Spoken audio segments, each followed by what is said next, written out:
J Biju Patnaik is great great and great great greater greatest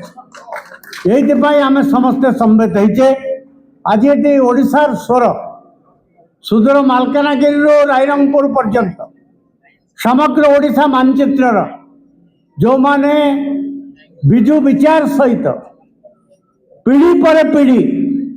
संपुक्त होती आदर्श तत्व को विश्वास करते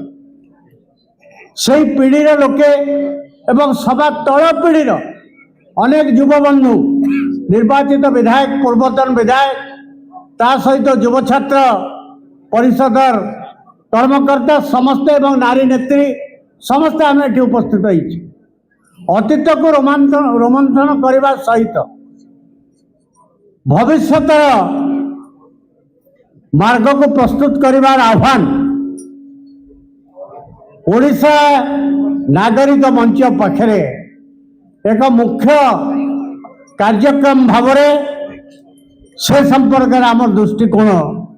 आज ये सम्मिलित बैठक मीटिंग रे जेतेबेले ओडिशार एक प्रतिनिधि भली एक सभा गोटे निर्दिष्ट दिग आम समस्त को मार्गदर्शन करने आम समस्त उपस्थिति होती सकारात्मक भाव से दिगरे आम चिंता कर आवश्यकता अच्छी सब अनेक राजनीतिक दलर मुख्य चिंता नायक माने से उपस्थित अच्छा सांबादिकता जगतर बहु बरेण्य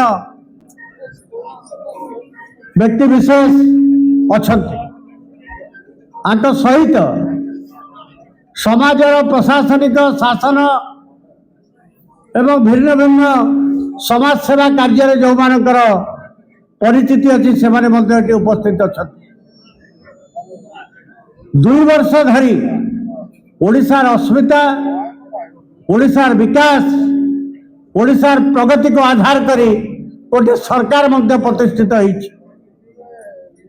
विजु पट्टनायक नाँ 24 वर्ष धरी जो सरकार प्रतिष्ठित होता से सरकार भितर किछि ना किछि ओडिशार स्वप्न विजु पट्टनायक राजनीतिक विचारधारा ठिकाना भाव रूपायित हो पारि नाही यही स्वर आज सर्वत्र प्रकाशित होची समग्र ओडिशा रे। तेणु आज जो नागरिक मंच विभिन्न वर्ग को प्रतिनिधित्व कर आज एक सफल सभा अनुष्ठित होती विजय महापात्र समरंजन पट्टनायक वर्तमान माननीय सांसद दिलीप राय का आवाकत्व आज एकमात्र संकल्प विजु आदर्श को हत्या करने विजु पट्टनायक फोटो को राति अधर उठे आउ क्या फोटो को लगेवाई जो षड्यंत्र ओडिशा